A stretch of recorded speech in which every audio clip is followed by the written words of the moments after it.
What's up, everyone? Today I'm going to show you the one technique that seems to be the best for making nice dense growth on California coastal redwoods. All right, well, if you've been doing bonsai for a while or not even very long, you probably know what pinching is, but pinching seems to be the key thing that you really need to do to California redwoods, but it's relatively simple, but it's also important to get it right. So first, to just show you what pinching is using your fingers, and it doesn't matter whether it's your fingers or your scissors, but basically removing the tips of tender growth. In other words, there's no wood in this yet, before they completely elongate and start to harden off. So the period when you pinch redwoods is basically when you have fresh growth coming out before it really elongates.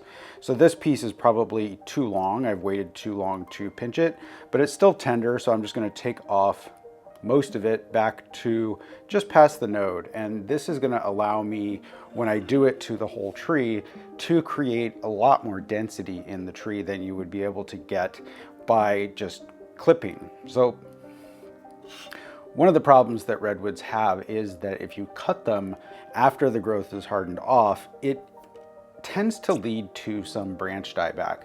Now, the healthier the tree and the better the conditions, the less branch dieback you're going to get, but cutting into old growth when there's no bud at the end usually leads to branches not hanging on very well. So there's no bud here, and as you can see with all of the fresh tips going on the rest of the tree, that these little shoots have not grown.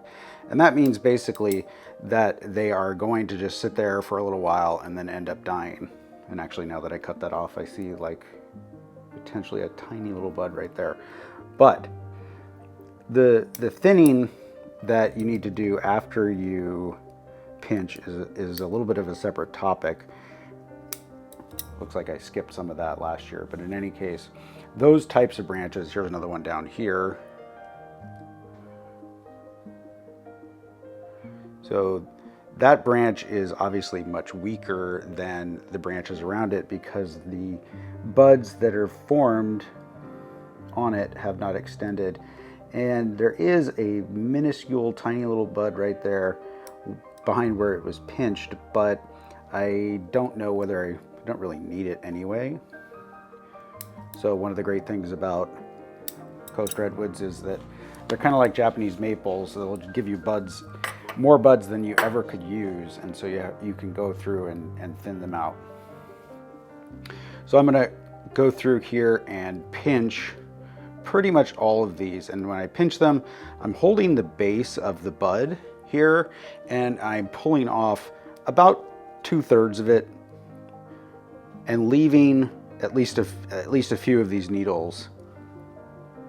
So there'll be slightly different look to each one if they're either further along in terms of budding out or behind the rest of them. So here's some that are a little bit lagging, a little bit behind. That doesn't mean they're weak, it just means that they maybe were on a shadier side of the tree for the last couple of weeks or something like that.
Into pinching the outer tips, which I'll probably continue to find more that I hadn't seen. I am also going to take off buds that are coming out. Well, this one's actually coming out of a branch, so I'll just pinch that. But buds that are coming directly out of the trunk from the base of a branch that I'm trying to ramify are basically just going to create clusters that are a little bit too chaotic for my taste, I guess is a good way of putting it. So redwoods are never going to stop making those buds as long as they're in a bonsai state, because we're pinching back all the tips on the outside, and that means that it's going to bud everywhere that it can think of. So this one is not putting out any suckers, but if there were suckers coming up out of the soil, I would be removing those as well, and I've already rubbed off a few buds that were on the lower part of the trunk that I didn't want. The only other thing I'm going to do right now, because it's early spring, is to go through here and just see if there's any branches that are not growing, like I mentioned before, or too long. So if you skip pinching as the initial branches are starting to come out, then you might have longer nodes and more coarse growth like here. So the distance between this cut and this bifurcation is too long to make it a good branch.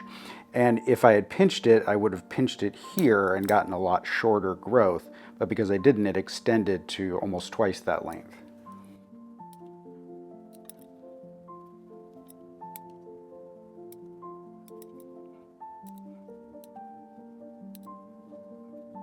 Now you might notice that most of the branching is just sort of going kind of upward, and that's because after initially wiring a few primary branches, I haven't rewired this.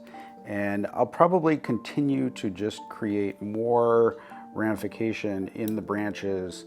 Keeping the branches from running will keep them from getting too stiff for me to bend them later. And by building more ramification on the end of the branch, when I go to bend it, I'm going to make it less likely that I get any dieback because the branch has more foliage supporting it. All right, with those few steps done, I am going to set this out on the bench and let it have a rest, and keep an eye out for additional buds so that I can pinch them, because the result of the first pinching will be some additional buds budding out that maybe aren't particularly prominent right now. Whenever you're working with trees, you want to do work that takes into account what the tree is going to do in reaction to what you are doing.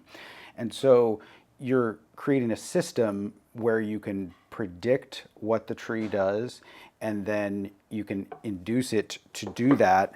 That prediction, analysis, and repetition is what really allows you to be successful in terms of building nice, dense branching like this.